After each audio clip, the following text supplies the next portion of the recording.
This is Mission Control, Houston.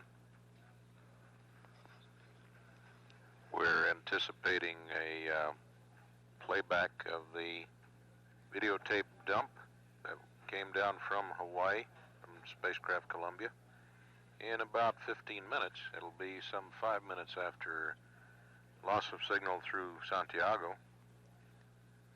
But anybody planning to re-record this dump should have their machines all set up and ready to roll about 15 minutes from now. This is Mission Control, Houston. 30 seconds away from acquisition through Santiago, Chile, voice relay station. The early part of this upcoming pass will be taken up by private medical communications with a surgeon, who again tonight is Dr. Mike Dungo, spelled D-U-N-G-O. Preparations upcoming tomorrow after the wake period for the re-entry and landing. Should be AOS at this time, and the surgeon will hand the loop back to the spacecraft communicator once the private medical conference is complete. About 5 minutes after LOS at the Santiago Pass, the videotape recording dumped at Hawaii earlier in this orbit will be replayed for those who missed it and want to re-record it. Mission Control at 1 day, 12 hours, 46. Columbia, Houston to Santiago, how do you read? Columbia, Houston, how do you read?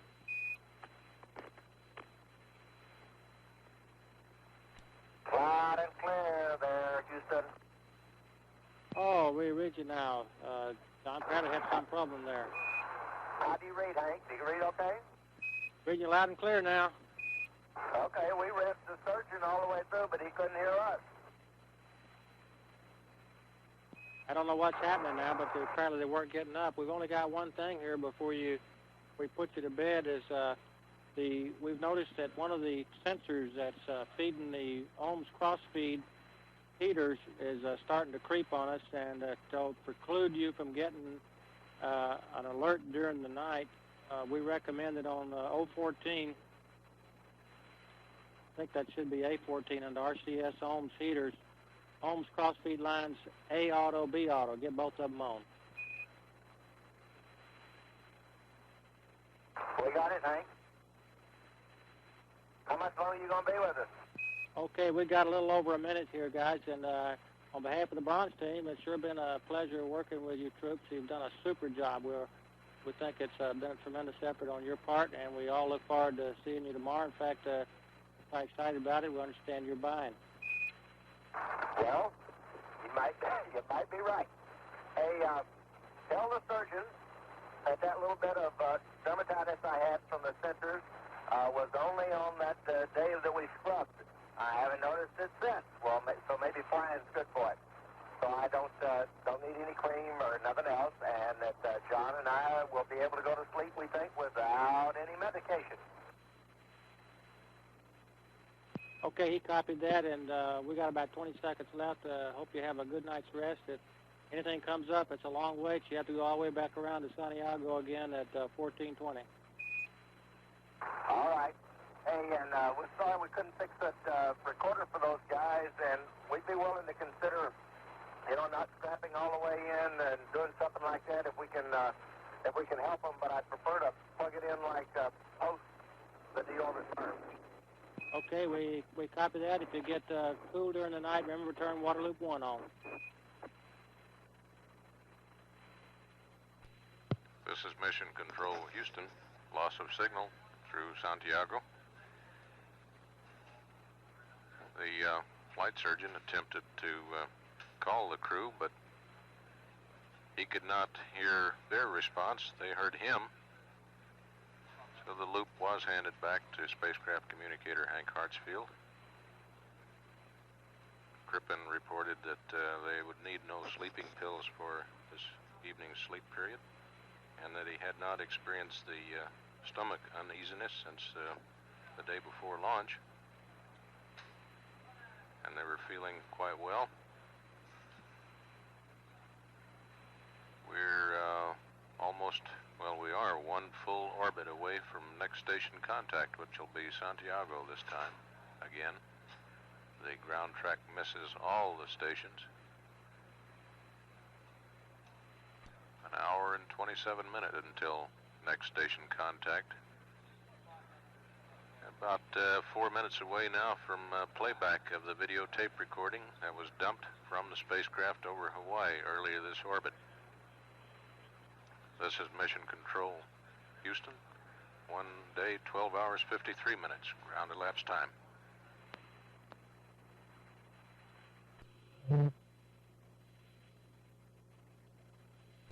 Go ahead. Okay, because the orbit is slightly non-nominal per what we had pre-flight, we need to bias a TIG on your block data per nominal procedures, and the bias should be -6 minutes. Understand, bias TIG by -6 minutes for block data.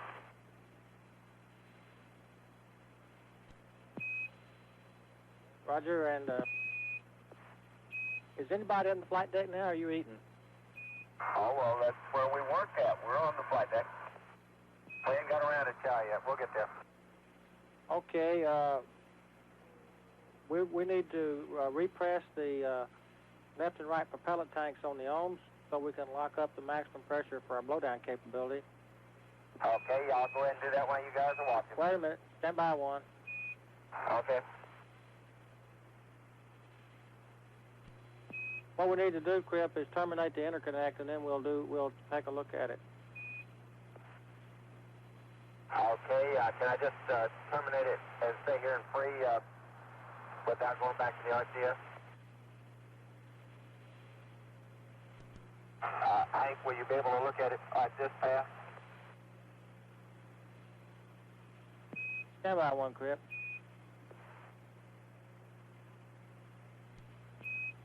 Go ahead and drop the interconnect as long as you're in free. Roger that. Okay, we terminated it.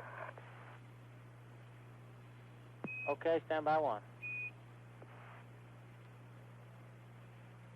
We need pulse in the yaw axis, and we need to get the tank isols.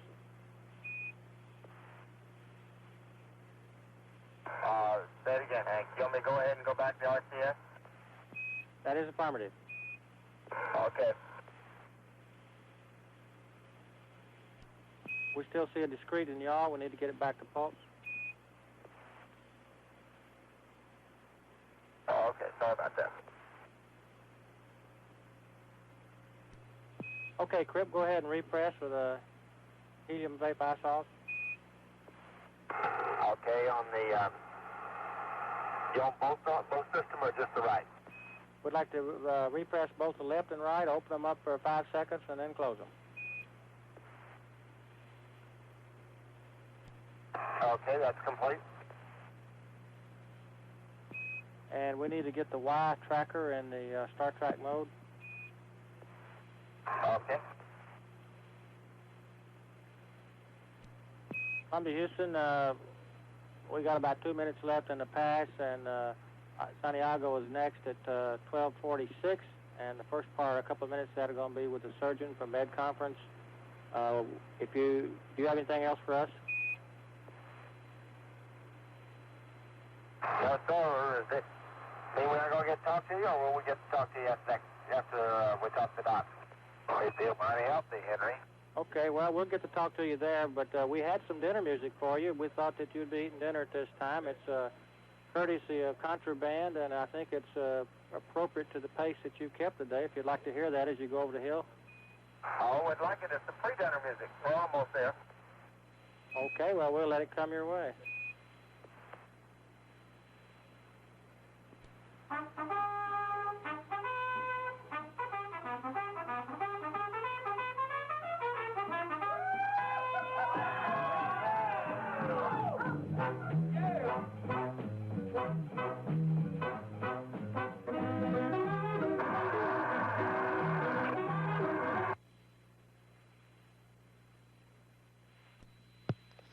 This is Mission Control Houston.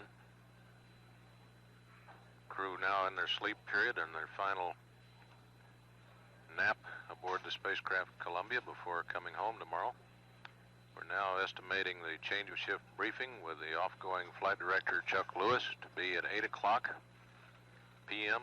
Central Standard Time in the small briefing room in the Building 2 News Center, JSC.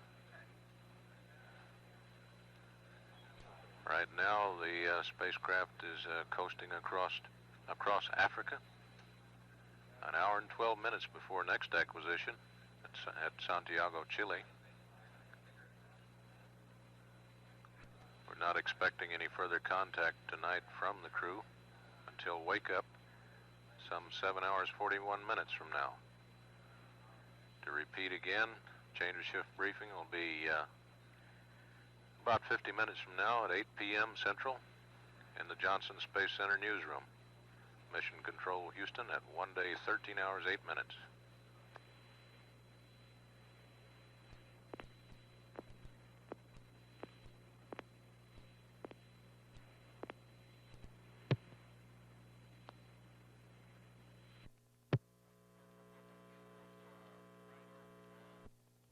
This is Mission Control Houston. Mission elapsed time is 1 day, 13 hours, 31 minutes.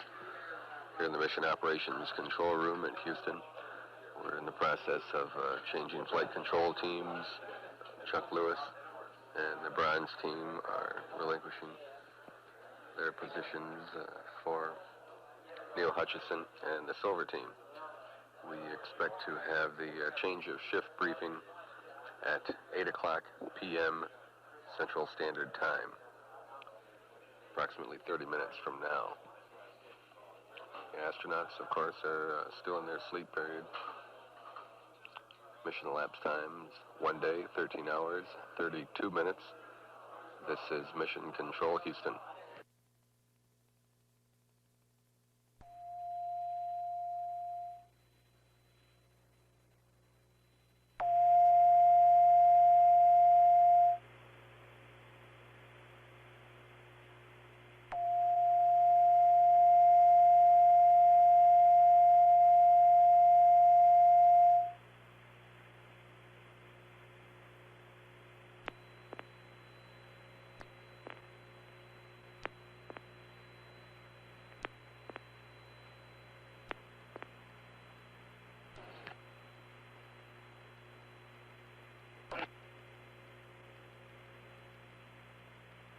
This is Shuttle Mission Control Houston. Mission elapsed time, 1 day, 14 hours, 2 minutes. I'll transfer you to Building 2 News Center for the change of shift press conference with outgoing flight director Chuck Lewis and Gene Krantz, Deputy Director of the Flight Operations Director at the Johnson Space Center. Mission elapsed time, 1 hour, 1 day, 14 hours, 2 minutes. This is Shuttle Mission Control. Okay. Change of shift briefing, the final one for Flight Director Chuck Lewis. Which I'm sure he's glad it's true. Me too. And accompanying him is the Deputy Director of Flight Operations at JSC, Gene Krantz. Chuck, you want to run over your mission log for today? Okay. Orbit team shift consisted of some suit exercise on the part of the commander and the pilot, doffing and donning exercises to make sure they could meet the timeline tomorrow. And by the way, that's our plan, entry tomorrow. Looks like preliminary indications are it's Rev 36 for a deorbit with a TIG time of about 53 hours and 20 minutes elapsed. We had some RCS rotational test, verniers and primary jets. We did modify the crew activity plan somewhat. We asked them to try to change out the DFI PCM recorder that we've been having problems with. We have an in-flight procedure in the flight data file, but the crew had difficulty removing the screw or fasteners that hold the front panels on the recorders, so we gave up on that. And the team now is working to figure out the best management plan to try to capture that DFI data during entry tomorrow.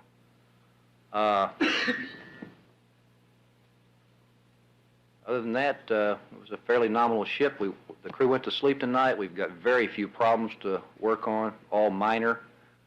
As we've said earlier, we're not concerned about the tile in the pod. That shouldn't be a problem for us. Weather's good at Edwards tomorrow. Everything's really looking up. Gene, you have anything you want to say, or shall we just go Not to right now, questions? Terry. Okay, please wait for the microphone. Identify yourself. Back there. Yeah, right back there, Pete. Luke Hope, Minneapolis Tribune for Mr. Krantz. When you gave the briefing at the last change of shift 2, you raised the possibility of still trying to get some photographs. How long could they be done, as late as tomorrow morning? Yeah, we could possibly get some photographic coverage on Rev 35, but we really don't feel that's necessary. We've examined all data that's available to the thermal protection system. We've concluded we have no basis for altering our plans for entry or landing tomorrow morning, and I just can't go into any further detail on this subject. Yeah, I don't mean to get you into any detail on the subject of what you're trying to do. I just wanted to make sure that your statements that you made earlier still held, that if you got something, you'd still like to get it. If you got it, I took it just to look at it. You feel confident without it, but you would like to get it if you could, and if you did get it and find something, there were steps you could take to be safer. Does that all that still hold? No, I don't think we intend to pursue any additional photographic coverage, with the exception of that which is going to be obtained from Anderson Peak tomorrow, which is part of the planned nominal entry activity. So you've given up now trying to get any other? That is correct. Okay. Up here, Pete, Bob Wormstead. Bob Wormstead, Time Magazine. I'd like to ask about the problem with the recorders. Yes. How would you explain that it's one recorder that's bad out of 3, or all 3 of them, or a line that leads to the 3? What is actually stuck, or whatever? Well, we have several recorders on board. We have 2 operational recorders that we use for operational data, that is flight support data, that we use to record data in LOS periods and then dump to the ground stations. Those 2 are working okay. We have a payload recorder. Now, in addition to that, we have 3 development flight instrumentation recorders. One of them is called the wideband ascent mission recorder, and that one's primarily to record data just for ascent in the event we lose real-time coverage due to the plume or so forth during launch. The second one is called the wideband mission recorder. It's got about a 7-hour record capability, if I remember right. No, it's about a 2-hour record capability, primarily for ascent and entry. Again, that's acoustical data, vibration data, that type thing. And then the one we had problems with, the third one, it was the DFI PCM recorder, and it has the majority of the temperature measurements. And of course, it was of key interest to us to get that data, and that's why we made the effort this afternoon to try to change them out. We would have swapped the PCM recorder for the wideband mission recorder, and we had a technique worked out where we would not have lost any of the data on the wideband mission either. We would have gone past that data and recorded on the clean tracks, but unfortunately it didn't work. Now, let me say that the data we'll lose, excuse me, the DFI PCM recorder data is also, or that data I explained last night, I believe, is also radiated to the ground in real time. Okay, so, for example, we'll be coming over Guam just prior to entry interface. We'll get that DFI PCM data there, a few minutes of it. But when we go into blackout, since the recorder's not functioning, we'll lose that data. We come out of blackout, we're over the West Coast station, we'll pick that data up again. So there's about 20-minute period that we're going to lose the temperature measurements on the development flight instrumentation. Can I have a follow-up, please? Yes. There was a comment in the commentary that we had about using a swivel stick and reaching back to turn this thing on and off. Is that what they're going to do? No, sir. Dick Truly went to the simulator yesterday unsuited and said he could manage with a little difficulty to operate the circuit breaker by reaching back around and between the seat and the panel and pushing the breaker in. Crippen tried that today suited during the suiting exercise. He said it won't work. He can't get to it. Now, one of the options we have, and Crippen on our last pass today said he'd be willing to get out of the seat after the deorbit burn, push the breaker in, or the recorder. And there's pros and cons of doing that. Right here. That's being looked at. I want you guys to get the idea that Time Magazine is ganging up on you. Jerry Hannafin of Time. I've been at the Cape, just got in, and if this is replicative or duplicative, forgive, but item 1. Have you decided, is there a potential area during the liftoff? Was it at max Q or max G? When do you think the tiles, Nomex, whatever the heck, were peeled off? Got an idea? We really don't know.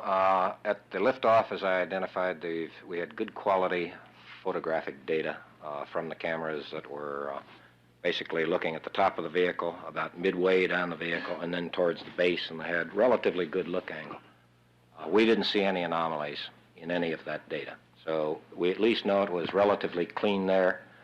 I think where it happened is going to await retrieval of the vehicle, taking a look at the OMS pods, and then possibly looking back through the flight regime and see if there's any other anomalistic data. All right. Corollary to what I was pursuing there. The Baker-Nunn data or the geodes data, if you've been looking at the underside, does it establish the integrity of the tiling on the lower side of the fuselage, leading edge? I think I'll just go back and read that statement I read earlier. Okay, and that's basically our answer there. Up here in the front. Jim King from the Associated Press. During the picture-taking sessions from the ground, did the shuttle roll over to expose its underside to the Earth? No, at no time during the flight plan did we exercise specific maneuvers. What we were looking for were targets of opportunity, so we did not materially alter the flight plan. We were willing to. We had considered it, but generally from the site in Hawaii and the site in Florida, we just either were wiped out from a standpoint of weather, look angle, elevation angles, or whatever. Follow up. Assuming then that it was my understanding that this shuttle is flying upside Good, down. Okay. Like this. If you had clear weather, you want to take a picture of this side, and you're down here shooting up. If you had clear weather, what did you expect to get? The open bay doors? No, actually, if you take a look at it, and as a function of the approach azimuth to the site, many times we were in one of the areas that we were really trying to get to. We were in what we call a gravity gradient attitude, where nose was down. And as the spacecraft approached the site, remember, maintaining this position, you'll see it from one side as it approaches you, and another side as it'll leave you. That was one of the areas that we were most interested in getting. Further questions? Was there during that pass? Unfortunately, I hate to say it again, we just didn't get the data. The best pass we had was the Mila 17 pass, and I still haven't tracked this down. They reported a low elevation angle. The elevation angle, to our best guesstimate, was around 45 degrees there, so we think it should have been a pretty good pass. We just haven't had the time to go back and track that through the system. Okay, next. Second row back here. Well, I can find two times of touchdown of the spacecraft in the press kit. The one is 30 minutes 30 minutes 35 seconds past the hour, and the other one is 27 minutes 46 seconds past the hour. Which is correct? Probably neither one, because it's a function of the orbit we're in, and as the orbit changes and we pick up a little bit of change in the orbit.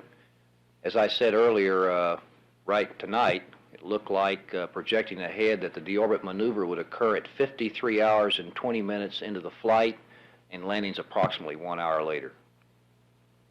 Now that'll be refined as our FIDO and trajectory people work that through the night and tomorrow. Carlos Beyer, Houston Chronicle. On your the post-landing activities, is there going to be? I know that the crew is scheduled to hop on an airplane, come round into Ellington for a brief ceremony here. When is what kind of debriefings do you have scheduled? When will this take place? How long will it take? Yeah, I don't have the specific schedule. I think we could probably get one for you next time, actually possibly for the next press conference or the subsequent one, but it's generally going to be about a 5 to 8 day period. It's a very intensive, detailed briefing. They're going to have to talk to the photographic people, the engine people, the various systems people, procedures and flight planning people. It's going to follow basically the same type of debriefings we've used before. Follow-up there. A quick follow-up. It won't be, I take it, though, even though it will be an intensive debriefing, it's not something where they have to be secluded away from their families. They'll be able to be at home during this. Is that right, or am I wrong? I don't really know what the plans are. Next row back. Jeff Smith, Science Magazine. Mr. Krantz, you look more confident this evening than you did this morning about the condition of the tiles. Is there anything that's happened since then to hard or soft data from any source whatsoever that makes you smile a little bit more tonight? It's mainly because maybe I feel this is the last time I'm going to have to do this, because tomorrow we're all going to be interested in the landing phase of the mission. Now, if you want me to read that statement one more time, I will. Never seen a dead horse get beat so much. Who's next? Back there. John Carey, Newsweek. I wonder if you could tell us how the cabin temperature problems and the cabin gas mixture problems were solved. The cabin gas problem, although it's a very minor problem, we've got 2 control systems to control the O2, N2 flow into the cabin and maintain the cabin pressure. This #1 system that we've been operating on appears to have a very small leak backflow in a check valve, and also the controller that controls the PPO2, partial pressure of oxygen, may not be seated correctly. It's very minor. We're on the second system #2 right now, and we'd plan to switch anyway. During the mid-flight, just check both systems. And the temperature problem, we advised the crew today that if they got cold tonight, to turn the second water loop on in the cabin, and that should raise the cabin temperature 5 or 6 degrees. We wanted to try that a couple hours before sleep just to make sure it looked okay, and Crippen said they were warm. They didn't need to have it any warmer. Has that been tried already when it was cold this morning? No. We didn't want to wait. We didn't want to call the crew last night. We had that in mind. We knew it was a possibility, and we were ready, should the crew have called us during the sleep period, to pass that to them. But we don't like to bug them unless it's an absolute need to. Okay, let's go to the Cape for a while here and take a few questions down there. KSC, you got any? Yes, we have a couple of questions. First 2 are from Everly Driscoll of ICA. She's asked us to ask these for her. She realizes you may not have all the information on it, but would appreciate whatever you can give her. The question is, either during the 4th or 5th RCS maneuver, there was some conversation on the air-to-ground about the thrust vector not being accurate. Young seemed to be concerned that the maneuver should not have been done because of some reason, perhaps the attitude. He said he had to use the ohms and I think pressurize the RCS. Capcom then said, Roger, we learned a lesson too. Question is, I would like to understand what is going on. Basically, that was an additional RCS maneuver that we put into the flight plan. The basic problem was that we attempted to use a UHF site. And if you remember, basically we have a singular antenna on the bottom of the spacecraft. We had extremely poor communications. And I think John was concerned that he didn't get the maneuver right. We were concerned that we didn't get it up to him right. However, communications did improve towards the end of the pass. And I think the lesson that was learned there was, and I think we learned this in previous programs, Gemini and a few others, never wait till a last end of a pass to uplink a maneuver pad is basically what it amounts to. And that's, you know, a lesson that somewhere along the line it seems we all learn and have to relearn on occasion, and I think we relearned it today. Okay, Cape, any more? The second question, what was wrong with the HSI and whether or not it was corrected? The problem with the HSI is the compass card, it's the center dial of the instrument, is frozen in one position and will not drive.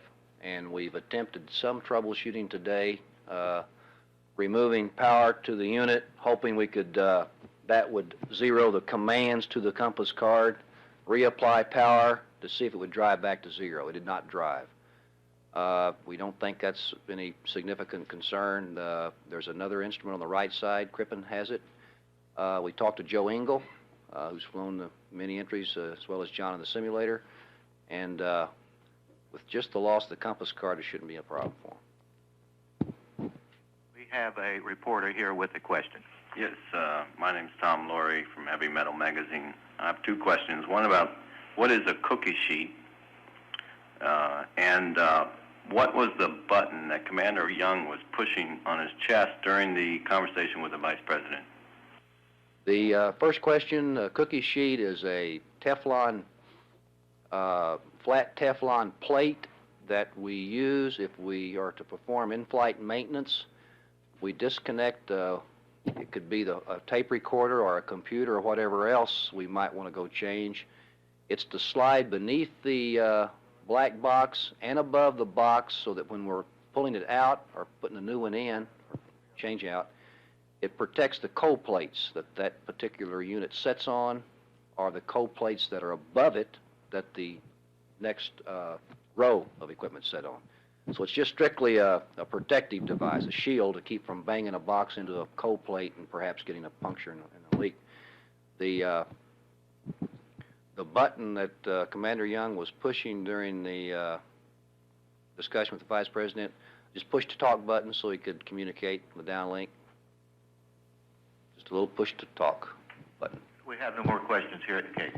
Okay, how about Dryden? Anybody at Dryden?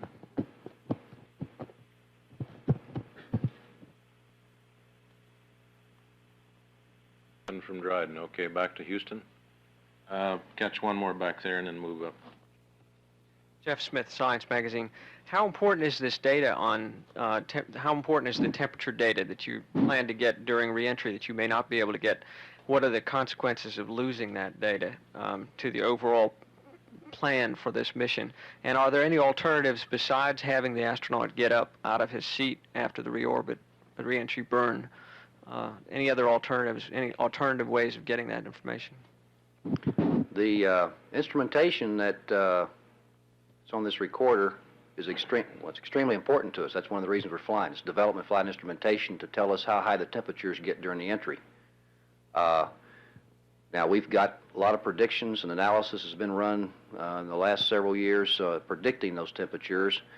I really feel like, although we hate to lose it, if we get the data at Guam going in to that high temperature region, and we get the real-time data being radiated, when we come out of blackout, we can more or less take that data and apply it to our analysis and see if it fits the curve. If it does, we're probably, we've got an indirect way of determining if our analysis is correct. So it's something we hate to lose, but I think that we can salvage part of it by getting data just before and after the blackout periods.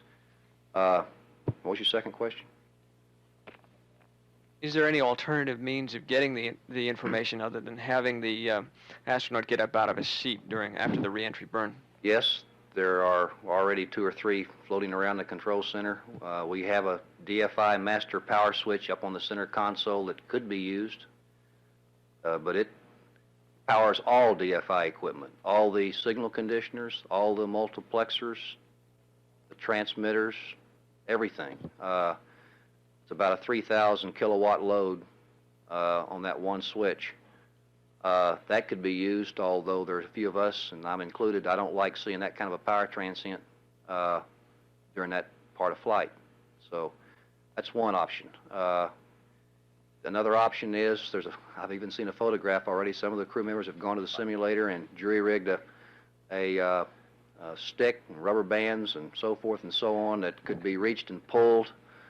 Well, what they do is they and push the circuit breaker in. So that will be worked extensively tonight, and I'm sure that the trade-offs will be made and risk examined, and they'll come up with something by tomorrow morning.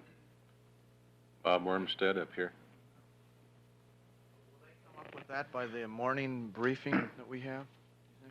At 5, I think it is? That's going to be your last one. They'll be close. That kind of thing gets bounced around a lot. On the temperature problem, you know, the temperature in the cabin, haven't you also pinned the valve or whatever all the way wide open so it's as... There's a flow control valve that we've pinned to give us maximum heat to the cabin. Or minimum cooling, I should say. Better way to put it. Right behind you there, Pete. One very little question. Could you reconfirm to me, please, the amount of time they'll be spending on the aircraft once it's landed, and why, I remember you said something like about 45 minutes to an hour, and I'm going to ask you a stupid question. Why that long? Well, my guess, really Don Putty would have a better answer, probably 30 minutes to an hour. It will vary.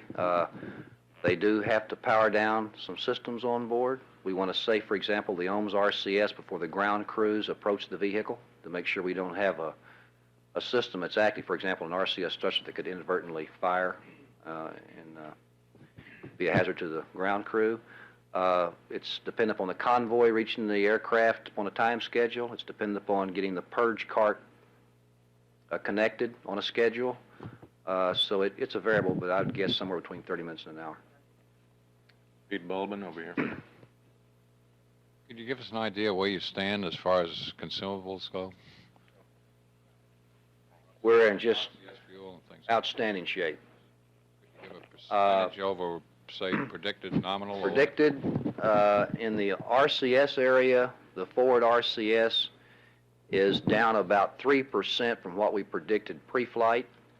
That's still about 5, I'm guessing now a little bit, 4 to 5% above what we'd call a red line on the forward system. As a matter of fact, the more we use out of the forward, the better off we are. It shifts our CG aft, and that's the way to go. That's very minimal shift, but some. The left and right RCS pods, during the course of this afternoon, we interconnected and used OMS propellant from the right tank for the aft RCS system. That, in looking at the projections, that will put our aft RCS right back up on the nominal and maybe even above the nominal predicted come entry time. So we're going to be in good shape with our aft RCS.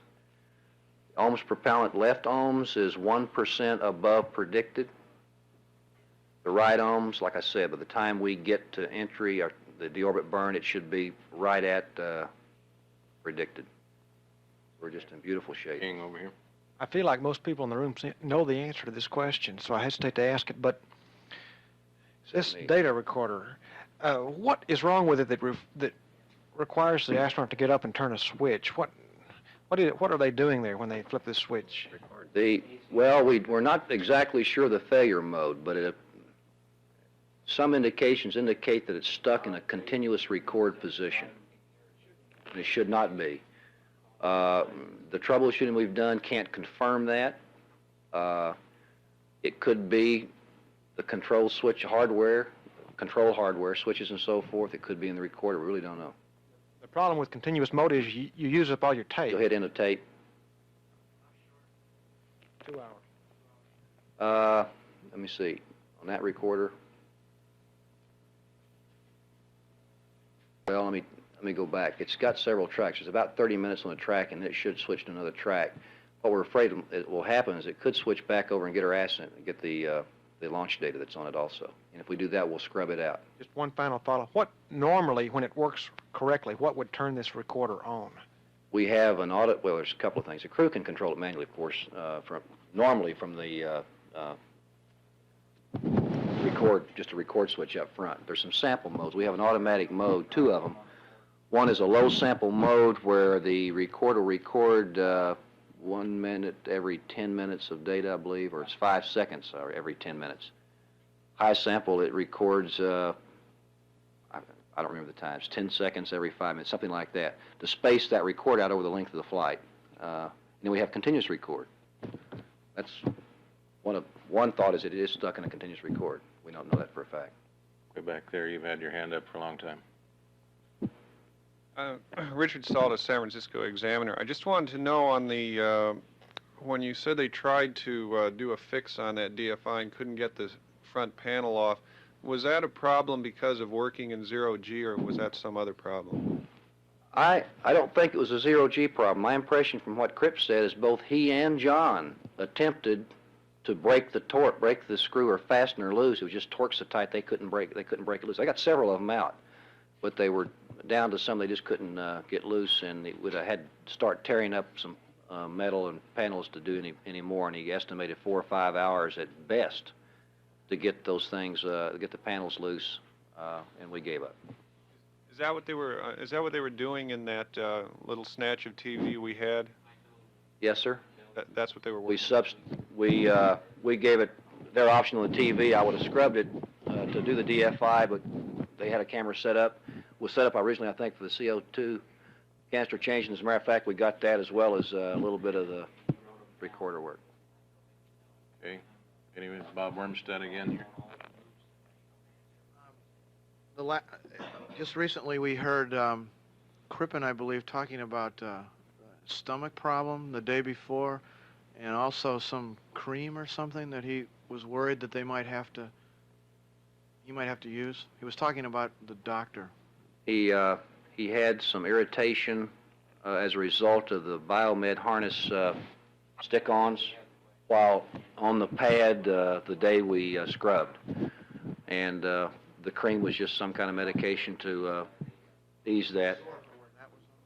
It was the EKG harness stick. I don't know what the proper name of the patch is. You've seen them. You probably had them on. Electrolyte pasties. Electrolyte pasties. Pasties. No problem. Back there. You said that the weather would be favorable tomorrow. Would you please give me a little more detailed weather forecast at Edwards Air Force Base? This is from recollection from earlier day. I believe weather said either 20 or 25,000 feet, cirrus, and I believe that was it. Good visibility, and shouldn't be a problem. Got a couple of questions here in writing from Dryden. Since the loop appears to be down, they can hear us, but they can't get back to us. Okay, this is from Don Bain, Dryden. First question, was the fuel cell purge done on schedule? And if it was, what did it involve? It was done basically on schedule. All a purge involves is flowing hydrogen and oxygen to the fuel cell at a higher flow rate to flush any impurities that might build up over a period of time. And there's normally some degradation over a period of 8 or 9 hours. You'll see a slight drop in what we call our voltage current curves, our power curves. The next question was the morning test of opening and closing the payload doors accomplished with no difficulties? Yes, it was. We're very pleased with the door operations. There was, I think, a very minor deflection that was predicted well within the tolerances of the latches and the guides. Okay, back to Houston questions here. Back there. Ellen Hale, Gannett. When are they going to undergo medical examinations, and how many hours is that going to take, and who's going to do it? I mean, after they get back. They get a quick one on board, I think. But before they egress the vehicle, we're going to have a flight surgeon go on board.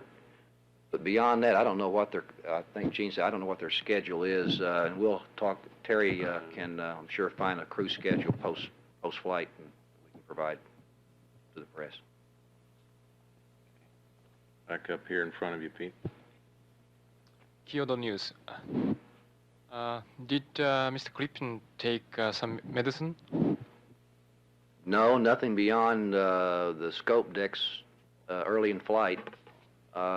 And he reported The last pass said he didn't think he or John would need any medication for sleep. How many tablets do you know? Do you know? I can't answer that. I don't know. Anyway, against vomiting or something like that. It was a countermeasure against possible motion sickness, precautionary measure only. Journalist Myers. Apparently he was planning on taking this. Is he simply prone to motion sickness, as a number of us are? No, he just didn't want to take a chance. It's a short flight, and don't blame him. And he took it strictly as a precautionary measure. He's not any more prone. It's difficult to measure whether not a man's going to get motion sickness. You know, we've had some tests on the ground, and it looks like this guy is in good shape, and he'll go into space. We've had this happen. He gets motion sick, and another one that you'd think would doesn't. So there's no way to know. Is that a prescription medication? I can't answer. I'm almost certain it is. You know, I don't think you can buy it either scopolamine or dexedrine without it. This is a mixture of the two. Bob Wormstead. The sleeping pill thing, is that normal that astronauts take sleeping pills to go to sleep? Or did they last night, and have they in the past, others? I don't know what they did last night. No medications last night either. So it's not normal. I think it's their call. I think it's available to them, and should they feel they need it. There's items, I'm sure, on board in the kit, but... And isn't this motion sickness medication, or space sickness, whatever you call it, isn't that required now for astronauts if they've never been in space before? They have to take that when they go up? Not to my knowledge. I don't know of a hard requirement that the crewman has to take it. I know Crippen took it because, as I said... Straight back there, Pete. John Kerry, Newsweek. Just to pin down a detail on the DFI, would it have normally been left in low sample during the whole flight, and was it on a continuous record during the ascent? And would it have been on the reentry? The mode varies depending upon what the activity is in flight. Ascent, obviously, and entry, it's continuous. During an OMS maneuver or burn, it's continuous. That's the orbital maneuvering system. It's normally in a low sample mode on orbit. Being thermal data, you don't have fast response. You don't need but a few scattered data points. Here, Pete Bulbin again. I know there's probably been a lot of work done on this, but what are the chances of the windows being degraded as a result of OCS burns? You know, Has any of the tests shown any degradation at all, but acceptable, let's say, degradation? Well, we don't know. The crew, to my knowledge, has not commented on the condition of the windows, and I'm sure if I would suspect if there was something there, they would have commented. There are some test objectives that they do record anything that they might notice, as well as if they think they can get a photograph of it some way, they do that. But they, to my knowledge, have not said a thing. So I assume, I think a good assumption, that the windows are in good shape. The conditions wouldn't vary very much, say, during the entry phases. Guess we'll find that out when we look at it at Edwards. Back here, fourth row. I'm a little bit confused still about the flight recorder circumstance from what you said. You said that you could get launch data erased if you kept it in continuous operation during reentry. Yet you earlier said that there were 3 recorders and ascent data was recorded on only one of them. So how might that happen? And even if it were to happen, if the ascent data were to be erased, wouldn't you rather have the reentry data than the ascent data? Well, there's no guarantee you were going to get the entry data because we really don't know what's wrong with the recorder. And there's a good chance that we could erase the ascent data. And again, I don't know what the program office is obviously involved in this decision and what they want to do tomorrow on the entry data. I think the confusion is in the names of the recorders. It's different type of data on each of the recorders. We say ascent data on mission wideband and the ascent mission, and there's ascent data on all of them. It's that some recorders take very high frequency data like vibration data, acoustical data, that type thing. And the one we've had the problem with is a very low sample type PCM recorder. that clarified? Follow up. Can you say whether you would rather have the ascent or the reentry data? I mean, I couldn't. Again, the program management is examining that. I know that Aaron Cohen and others behind our console today were looking at that and discussing it, and will through the night to decide what trade-offs are involved and what data they want to sure they keep. Any further questions here? Pete Bowman again. Yeah, on the IMUs, do you have any data on? I haven't seen any data on how much the IMUs might have varied between alignments. Well, of course, our objective is that if they vary between alignments, we have a means of going in and biasing a gyro to account for zero-G drift. And they're performing extremely well. We've got the drift rates now with the biasing that we've done. They're just in good shape. There's no problem at all. The bias numbers are very small. Paul Reeser, way in the back. U.S. News. World Report. When the spacecraft comes in and lands tomorrow and touches down on the lake bed, and the wheel's going to pick up little rocks and sand and stuff like that, how many tiles are y'all predicting that are going to be damaged by that? Or does it have mud flaps? Well, I'll answer your last question first. It's the only one I know for sure. It doesn't have mud flaps. I don't, who knows? I don't guess we really know. Yeah, I don't think they noticed any particular damage, even though they didn't have the real tile on ALT. So I think that's fairly fine-grained sand. Yeah.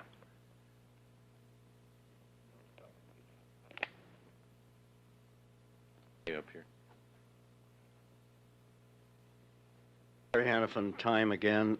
Along the approach, is the alpha angle of attack still going to be about 40 degrees, or has it changed?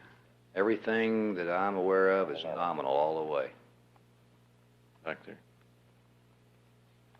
For Mr. Krantz, as he may be beating a dead horse, but it's the horse I've been trying to get on anyhow. And I was trying to write a story about it for in the morning. Is there anything that that you might be getting more information on between now and the landing tomorrow that could indeed change any of your plans, or is everything totally there? No, actually, we've got all the data that we need at this time. We've reviewed it, and we have no basis for altering our plans. Now, the one thing that may come in is some data from Anderson Peak, and they'll be playing that back. It's just a question of getting the lines and getting the coordination. As I said, that's the one site that'll be supporting entry tomorrow. I'm more interested in it from a standpoint of just seeing what to expect during entry, getting a checkout on the system. Would that come in from Anderson Peak be before the landing? Oh, yeah. But you're from everything you have, your go for landing. That is affirmative. And when you mentioned earlier today that conceivably if you got something else you could add a day to the flight while you worked it out, that's totally off now. Well, when I say that's totally off, at least it's off from a standpoint of any concerns that may exist in the thermal protection system. But Chuck, I think, can familiarize you with the basic wave-off ground rules that we've got for other systems and other problems that may occur during flight. If we have no other problems, we're coming home tomorrow. There's always, there's always a chance that a failure could occur between now and then that could alter that. And there are some failures, although they're very remote, that could occur very close to TIG, and we'd wave off and look at it, possibly wave off one rev, wave off one day. Well, for Mr. Krantz, just to close out, you are then convinced that you have no problem from the tiles? State, we've reviewed all data relative to the tile problem, and we have no reasons to alter our planning. What? We have no reasons to alter our plans for entry or landing. Okay, back over here again. Does that include any possible systems management plans? You mentioned that as an alternative to extension of flight or some other means of resolving any potential thermal problem. And secondly, would the Anderson Peak data come at such a point that that reentry could not be interrupted should something be seen amiss?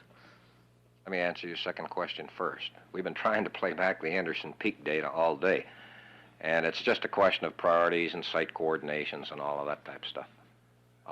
We had people out there who looked at the data and said that it's, as I described it earlier, it's a blip traversing the sky that if you got a good imagination, you can conclude it's a shuttle. So that's the answer to the first one. From a standpoint of systems management, I don't expect it will exercise any systems management of any type except for those kinds of problems in other systems areas that could come up between now and the time we get ready to enter. Paul Reeser again. You give a very careful answer to that question. You're right. Let me hit it nose on. Do you have any data indicating any anomalous condition associated with the tiles other than those which we've seen on TV on the OMS pod? I'll read you the statement again if you want it. Okay, let me go at it this way then. Are you acting under instructions not to go beyond that statement? I've stated I can't go into further detail on this subject. Okay, why can't you? Because I said I can't go into further detail on the subject. Well, I mean, is God compelling you not to go beyond it, or is somebody else saying you shall not go beyond that statement? I think I identified at a earlier activity that we were using DoD resources. Back over here. Take the front. Hey. Do you then have confirmation? I'll read it one more time. You mentioned twice now this blip transversing the sky. Is that kind of the sum total description of all you've gotten today from all these resources? I think that I identified that from the optical sites we didn't get any data that we believed usable. I think Anderson Peak is, the data is going to be played back and you can form your own opinion on that. Any other data, I just can't discuss. Okay, any more questions? Let's shut it down and let them go home, okay?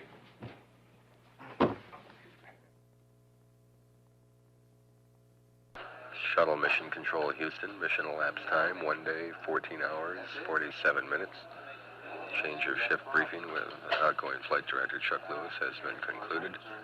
Columbia is now over the continent of Africa on its 27th orbit of the Earth. Astronauts Young and Crippen are still in their sleep period, approximately 6 hours remaining in the slumber period. Downlink data continues to be transmitted by Columbia as it goes over ground stations.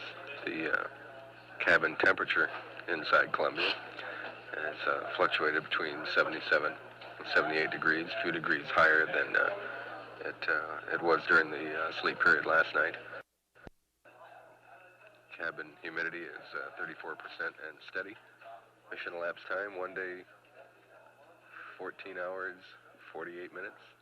This is Mission Control Houston.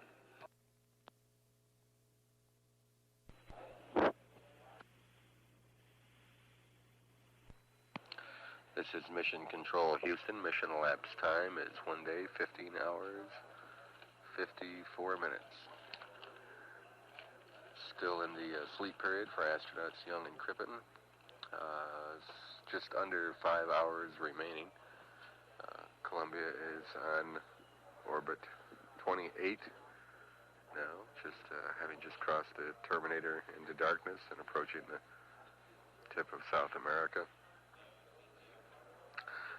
Vehicle velocity is 25,421 feet per second presently. Temperature, cabin temperature on board Columbia is 77 degrees and steady. Humidity is at 34%.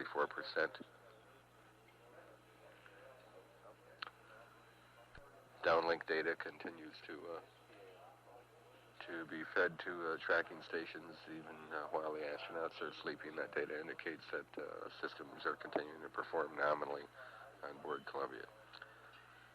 Mission elapsed time, 1 day, 15 hours, 55 minutes. This is Mission Control Houston. Attention Comtech, this is Houston Comtech, testing 1, 2, 3, 4, 5, 4, 3, 2, 1, test out.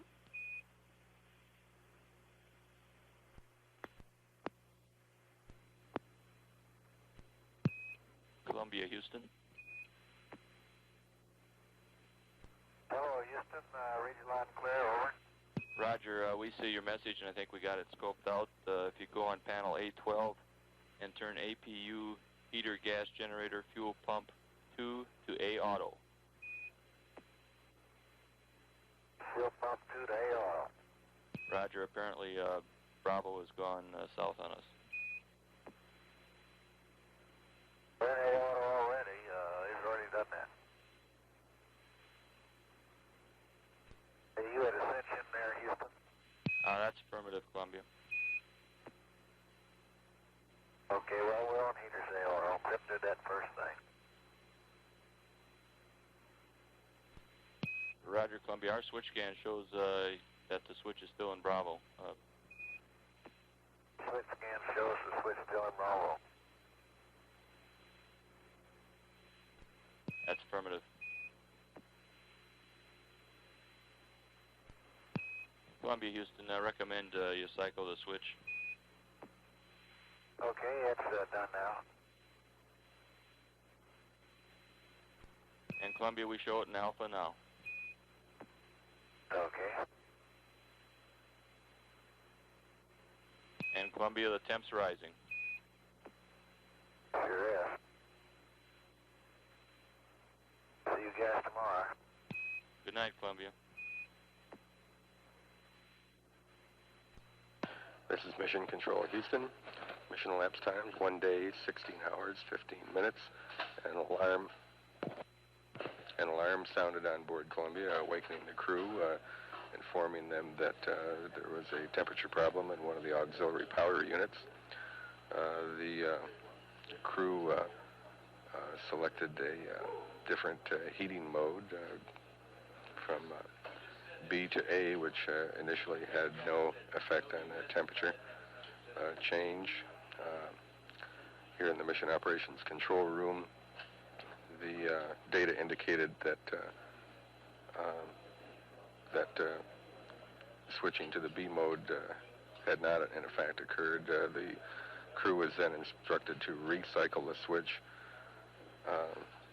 That recycling did engage the A mode heater, and the temperatures at this point appear to be returning to nominal level. Subsequently, the crew has returned the Columbia to sleep configuration. It's on orbit 28. We presently in an acquisition of signal period at the Ascension Island Station. The vehicle now just crossing the coast of Africa on the 28th orbit of the Earth.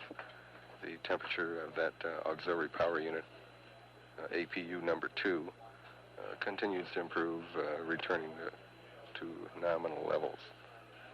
Mission elapsed time, 1 day, 16 hours, 16 minutes. This is Mission Control Houston.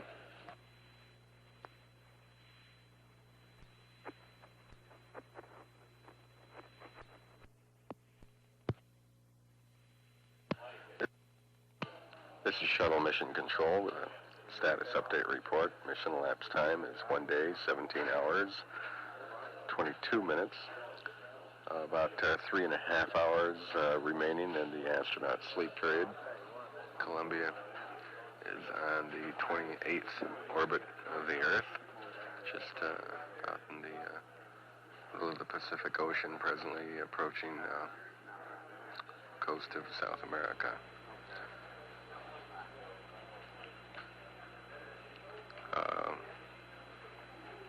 The comfort factors on board the Columbia and the crew station, the cabin pressure is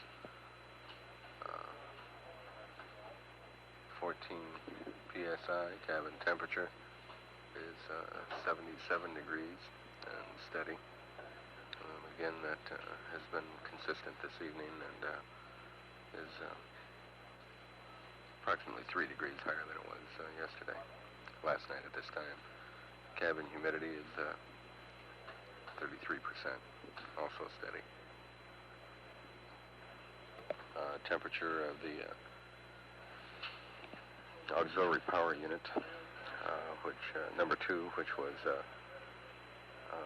running a little cold earlier in the evening, has moderated and returned to normal since the crew moved the heater selection to a different mode.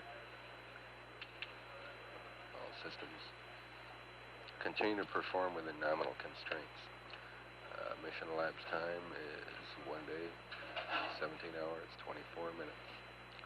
This is Shuttle Mission Control.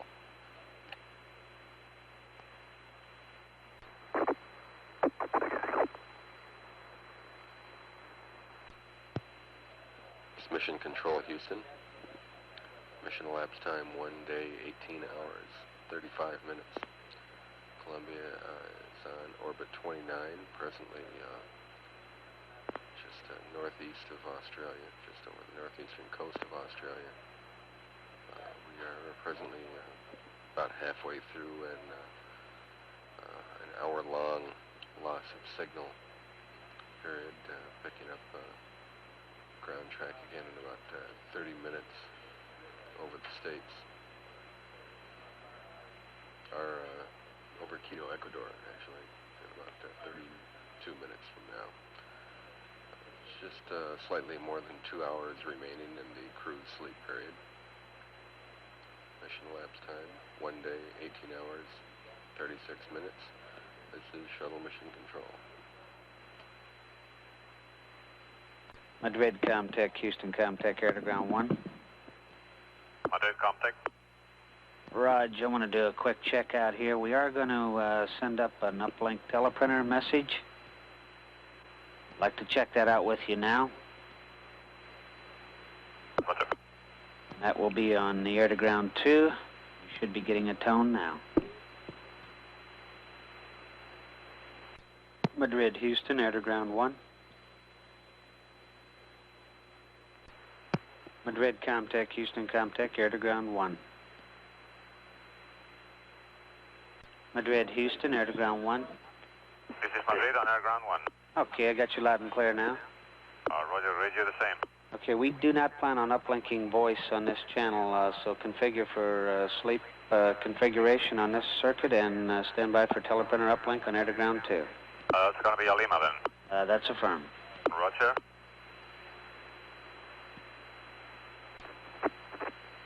Okay, Hank, and I'm afraid I got a small problem. Okay, Hank, see you there.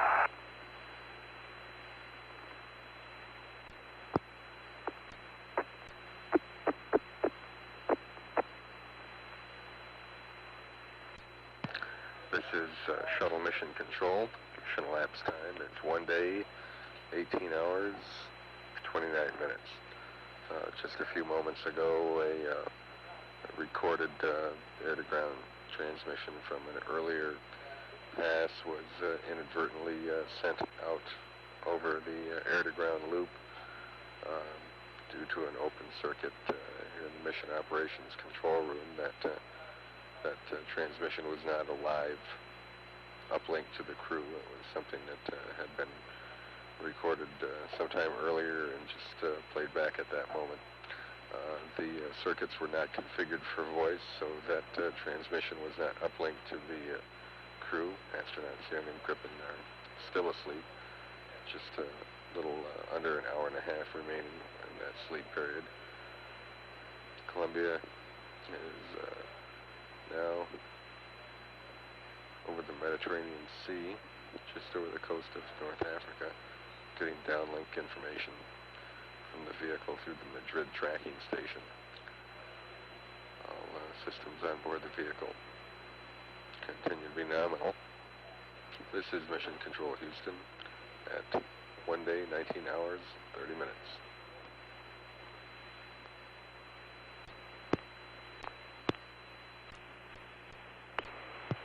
This is Mission Control Houston mission elapsed time, 1 day, 20 hours, 11 minutes. We've just recently had acquisition of signal over the Madrid station. There are about 40 minutes remaining in the sleep period.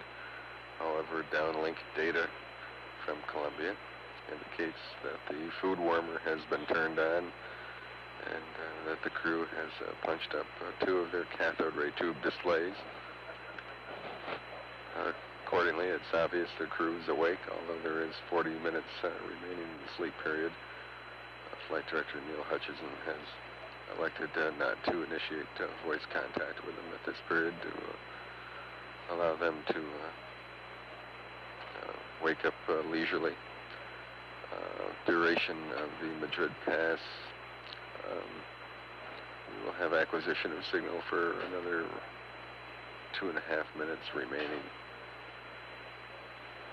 Mission elapsed time, 1 hour, 1 day, 20 hours, 12 minutes. This is Mission Control, Houston.